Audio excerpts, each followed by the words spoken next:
Shalom saudaraku yang berbahagia. Mari kita sejenak merenungkan firman Tuhan dari Keluaran pasal 9 ayat 1 sampai 7. Demikian firman Tuhan. Berfirmanlah Tuhan kepada Musa, "Pergilah menghadap Firaun dan berbicaralah kepadanya. Beginilah firman Tuhan Allah orang Ibrani. Biarkanlah umatku pergi supaya mereka beribadah kepadaku.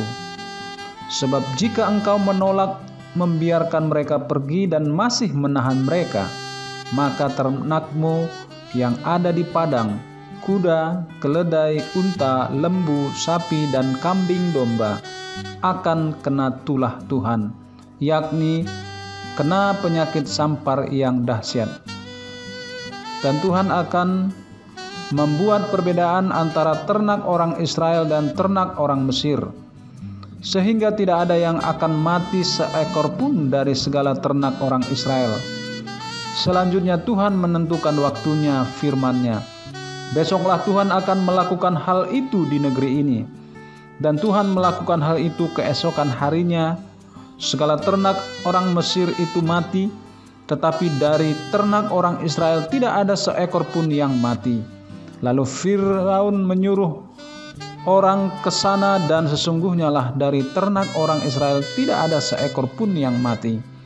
Tetapi Firaun tetap berkeras hati dan tidak mau membiarkan bangsa itu pergi." Saudaraku, Tuhan menepati janjinya. Zaman sekarang kita semakin banyak menjumpai orang yang berbicara sesuka hatinya. Namun ketika kita menuntut bukti, ternyata ucapannya hanya isapan jempol. Orang seperti ini mempunyai kemampuan untuk membius pendengarnya dengan 1000 janji. Namun setelah pendengarnya sadar, akhirnya mereka menjadi kecewa. Oleh sebab itu, banyak orang memandang sebelah mata kepada orang seperti ini. Nah, kita sering mengenal istilah no action talk only. Saudaraku, Tuhan tentu tidak demikian, karena perkataannya selalu sesuai dengan tindakannya. Firaun tetap mengeraskan hati walaupun Tuhan menimpakan 4 tulah kepada orang Mesir. Oleh sebab itu Tuhan menitahkan Musa agar kembali menemui Firaun. Jika Firaun masih menahan orang Israel, Allah berfirman akan menjatuhkan penyakit sampar pada ternak bangsa Mesir. Akan tetapi Tuhan berfirman, seekor pun ternak orang Israel tidak akan mati. Saudaraku, Tuhan sudah menentukan waktunya. Firman-Nya, besoklah Tuhan akan melakukan hal itu di negeri ini. Dan keesokan harinya segala ternak orang Mesir mati, namun ternak orang Israel tidak seekor pun mati. Peristiwa ini membuktikan bahwa Allah sungguh menepati perkataannya melalui Musa hamba-Nya. Saudaraku, Firaun berbeda dengan Allah. Allah konsisten dengan janjinya, sebaliknya Firaun sering mengingkarinya. Ketika tulah mengancam kehidupan orang Mesir, dia berjanji akan melepaskan orang Israel.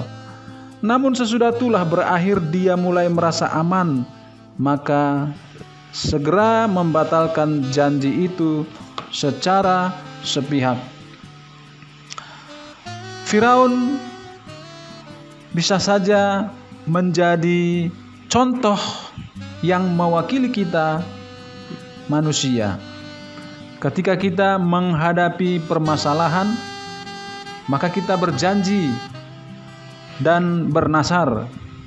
Nah, lalu ketika kita sudah terlepas dari permasalahan itu, maka kita pun ingkar janji. Nah, oleh sebab itu, saudaraku, biarlah kita belajar dari kisah Firaun, supaya kita menepati janji yang kita ucapkan.